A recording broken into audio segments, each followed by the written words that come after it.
meternos un poquitito con los problemas cotidianos, no con los temas cotidianos solamente, ¿no? ¿Vos alquilás o Alquilo, sí, en este momento también, sí. ¿no? ¿Y tenés que renovar cuándo? En ¿Falta? julio, En julio, como muchas personas sí. tienen que renovar en julio. ¿Ya hablaste con la inmobiliaria o algo? No, ¿Valores? todavía No. no. Está complicado, ¿no? Sí, está Sí. complicado.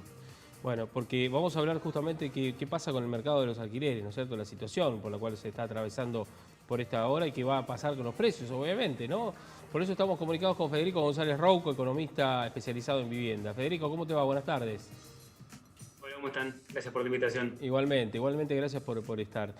Bueno, ¿nos contás un poquitito, a ver, en dónde están parados los inquilinos hoy? Sí, hoy los inquilinos en general vienen de un periodo de más o menos un año con sus valores mensuales congelados. Esto igual no es así para todos. El congelamiento tuvo un acatamiento mucho menor a la totalidad. Así que ahora estamos viendo como situaciones muy dispares según los casos. Lo que sí va a pasar ahora es que se destapa la olla a presión y empieza como a jugarse un nuevo partido en el que ya no hay ningún congelamiento. La ley de alquileres ya está próxima a cumplir el primer año y se empieza a ver un poco todos los efectos de lo que fue el congelamiento y la ley de alquileres todo al mismo tiempo. Pero se vienen meses complicados, creo, para los inquilinos. Pero bueno, uno imagina que es por el cuestión de precios, ¿no es cierto? ¿Y qué estiman ustedes en estas Sí, complicaciones? no solamente no solamente por el aumento de precios, eso obviamente es una parte, también porque las últimas regulaciones y un poco el contexto en general empezó a invitar a los propietarios a retraer la oferta de inmuebles. Entonces hoy, si alguien quiere empezar a alquilar o renovar su contrato o mudarse, hay menos opciones. Eso por un lado. Después, por otro lado, lo que generó el congelamiento es que, si bien durante más o menos 12 meses se pagó menos, ahora hay que pagar lo que no se canceló a lo largo de ese tiempo. Esto es, ya sea los aumentos, que podían no pagarse por el decreto, pero también hay muchos inquilinos que, por la imposibilidad económica o por el amparo que tenían al no funcionar los desalojos y a hacer como provecho de esa situación, también dejaron de pagar parte del alquiler o todo el alquiler, ya sea por alguna de estas causas. Por ejemplo, un hogar inquilino que estaba pagando 20.000 pesos, que era más o menos el promedio en la Ciudad de Buenos Aires al momento de comenzar, Sí. hoy va a estar pagando alrededor de 28.000 Sí. por los aumentos que ya tenían pactados en el contrato, suponiendo contratos semestrales de más o menos 20%, que era algo lógico en aquel momento, pero además va a tener que pagar por la deuda. Y esta deuda equivale a más o menos, depende cuánto se dejó de pagar, y obviamente no es lo mismo, pero como mínimo 70.000, 80.000 pesos que se van a dividir entre 3 y 6 cuotas. En resumen, estamos hablando de que van a pasar de pagar más o menos 20.000 en promedio a arriba de 35.000. Qué bárbaro. Esto es casi duplicarse en un mes. Por eso digo que la situación creo que se viene complicada, sobre todo porque esto es suponiendo que se mantienen en el lugar en el que están viviendo.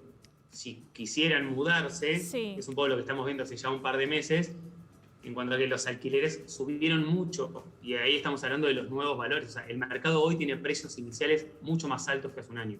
Exactamente. Acá en Capital, por ejemplo, yo estuve mirando y estás hablando de un departamento de 2 ambientes en 40.000 pesos, 3 ambientes 50.000 pesos. Sí, Es muchísima plata. y convengamos que estamos sin en un expensas, contexto... las expensas aparte.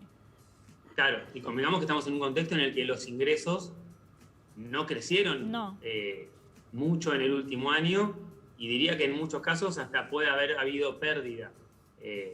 Si bien ahora obviamente la situación económica es mejor que hace un par de meses por la simple razón de que hay más cosas abiertas, los ingresos no están acompañando, con lo cual creo que esa situación va a estar complicada. Y esto es algo de todas las provincias. En casi todas las provincias estamos viendo, o en casi todas las principales ciudades donde hay movimiento de alquileres, estamos viendo aumentos en el último año fuertes, considerablemente mayores a la inflación y obviamente a los ingresos. Ahora, ¿este incremento puede tener que ver justamente con esta falta de oferta, con que son pocos, que hay poco en el mercado, entonces le terminan poniendo el precio que quieren? En realidad creo que es al revés.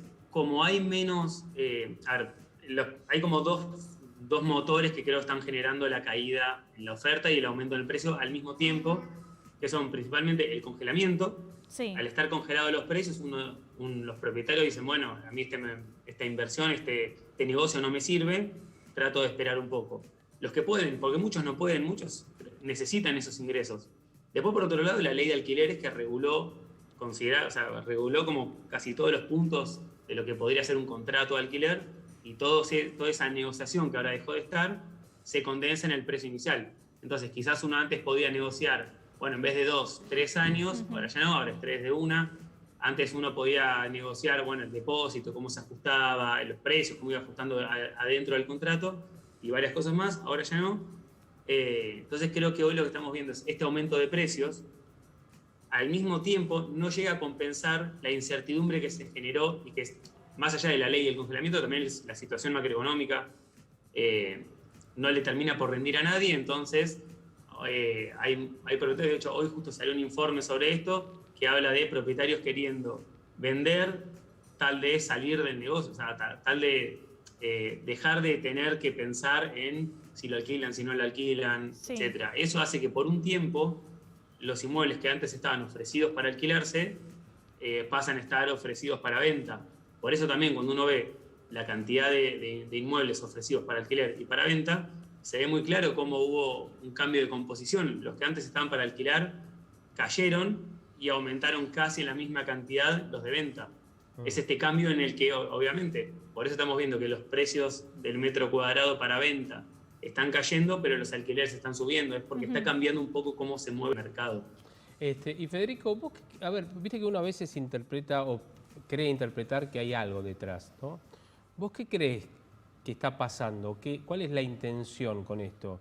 ¿Que haya menos gente alquilando en la Ciudad de Buenos Aires? ¿Que haya, no sé, una redistribución para que no se aglutine todo en el mismo lugar? ¿O que es una cuestión vinculada a los tiempos que estamos viviendo? No creo que sea... En general tiendo a no creer en cosas así como tan manejadas. Esto no es, como decía, esto no es una situación de la Ciudad de Buenos Aires. Los alquileres están subiendo en todas las principales ciudades del país. Más allá de la Ciudad de Buenos Aires, obviamente en general se habla más de la Ciudad de Buenos Aires, primero porque tenemos más datos. En general no tenemos tanta información sobre los metros cuadrados ofrecidos en cualquier otra ciudad. En algunas sí, pero en general no. Creo que esto es parte de, primero, que Argentina no es un país acostumbrado a tener políticas públicas orientadas a los inquilinos. Sí. En general siempre es a partir de que todo el mundo sea propietario. En mi opinión eso creo que es un problema, pero que no debería ser así. Pero por otro lado, obviamente este contexto, haber tenido al mismo tiempo la pandemia, el congelamiento y la ley de alquileres, no ayudan a que se promueva la construcción para alquiler, no ayudan a que bajen los precios de los alquileres, como si venían bajando en los últimos 20 años. Uno ve el precio promedio de los alquileres, de vuelta, en casi todas las ciudades del país, a lo largo de los últimos 15, 20 o 30 años, dependiendo de la fuente, en general se ve que año a año, salvo algunas excepciones muy puntuales, venían aumentando por debajo de la inflación. Eso es algo que de hecho se rompió este año, en 2020, que fue el año con mayor aumento en una década. Siempre por encima de la inflación, ¿no? Obviamente. ¿Y cuál es la... Creo que eso es... Sí. Sí. ¿Cuál es la recomendación para aquel que vaya a tener, como por ejemplo Mercedes, en julio renovar? Primero va a tener que negociar antes de renovar, sí, obviamente, el porcentaje ¿no? de aumento, cada cuánto. Y ahí, claro, y ahí viene la compulsa con el propietario, con la inmobiliaria, con quien sea. ¿Qué recomendación das vos?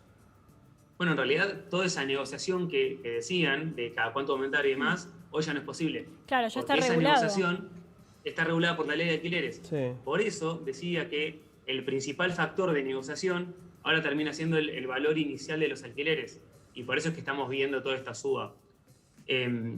Sinceramente, como decía antes, creo que estos meses que se vienen, a menos que haya algún cambio, en principio van a ser meses complicados porque el mercado cambió. Creo que hay como un cambio estructural en el mercado, al menos hasta que haya algún cambio siguiente. Es decir, a menos que haya o algún programa en particular, tanto de alguna ciudad o del gobierno nacional, o un cambio en la ley nacional de alquileres. Ahora, si eso no pasa, creo que vamos hacia un nivel de mediano plazo más alto de los alquileres. Y ante eso la recomendación es un poco lo que se puede hacer siempre, es tratar de buscar oportunidades. Eso siempre hay en general, pero bueno, uno no siempre tiene el tiempo para esperar una oportunidad. Claro. Y aquellos que tienen que esperar una renovación, por ejemplo, y se encuentran con que es el momento de la negociación porque es el precio inicial. ¿Qué tienen que esperar? ¿De lo que están pagando? ¿Un porcentaje de cuánto más? Como para saber qué están los parámetros normales. En el último año, los valores aumentaron alrededor de un 50-60%. Obviamente esto no es lo mismo en todos los barrios ni ciudades, pero está en esos niveles, alrededor de 50-60%. Eso creo que es lo lógico, es lo que se está manejando. Obviamente eso es alto, y lo que va a terminar pasando en algún momento, ya sea a partir de julio o más adelante quizás, es las negociaciones van a terminar encontrándose en que hay una cierta imposibilidad de los inquilinos de pagar, y eso le va a poner un techo al valor de los alquileres. Claro. Es un poco lo que termina pasando siempre. Para que se den una idea, en los últimos 6 meses, sí, en la Ciudad de Buenos Aires, pero en casi todo el país también, el porcentaje que destinan los inquilinos, los hogares inquilinos, de sus ingresos al alquiler, pasó de 33 a 41%. Ah. Es decir, de cada 100 pesos, a principio de 2020, un inquilino destinaba 33 y para septiembre, que es el último dato disponible, destina 41-42%. Eso es un aumento muy fuerte, sí, muy rápido. Si bien hablar de 40% destinado al consumo de vivienda no es algo tan alto, o sea, es alto, pero no es algo tan alto cuando uno compara con otras ciudades comparables a Buenos Aires, el punto es cuán rápido aumentó. Y ahí creo que sí, para adelante, tenemos que aprender de cuáles fueron los factores que hicieron aumentar el congelamiento, la ley de alquileres, entre otros, ¿no? Pero principalmente creo que esos dos son los que hoy explican que tengamos esta situación y que estemos hablando tanto en este último tiempo de lo que pasa con la situación de los inquilinos. Bien. Bueno, Federico, te agradecemos. Bueno, es un tema que la Argentina está lidiando desde hace un montón de años, estoy hablando de los inquilinos, ¿no? Pero también hay que pensar del otro lado, que son los propietarios, que también tienen que, bueno, ajustar un poco las cosas. Algunos se exceden y ese es el gran problema. ¿Vos tenés algo que ver con Cacho González Rocco? Nada. Nada, te han preguntado 34 millones de veces, ¿no? Sí, pero no lo conozco. Está bien, Cacho González Rocco, un periodista de automovilismo, uno de los creadores de Carburando. Para aquellos que les gustan los fierros saben de qué se trata. Bueno, gracias Federico, te mandamos un abrazo grande. Muchas gracias. Gracias. Bueno, nos vamos a ir a la pausa y después de la pausa vamos a hablar con Costa. Me encanta. Que nos va a estar presentando justamente su show. Vamos a estar hablando con ella en minutos nada más respecto de, bueno, también de su carrera. Vamos a hacer un repaso, ¿no es cierto?, de todo lo que presenta a propósito de Conejo Blanco, Conejo Rojo, su espectáculo. Qué nombre extraño, me da mucha intriga. De eso le vamos a preguntar. Yo tengo una teoría, cuál puede ser Conejo Blanco o Conejo Rojo, pero no la voy a decir. No. Vamos a esperar que la diga ella. Bueno, vamos a la pausa en instantes y ya volvemos. No te vayas.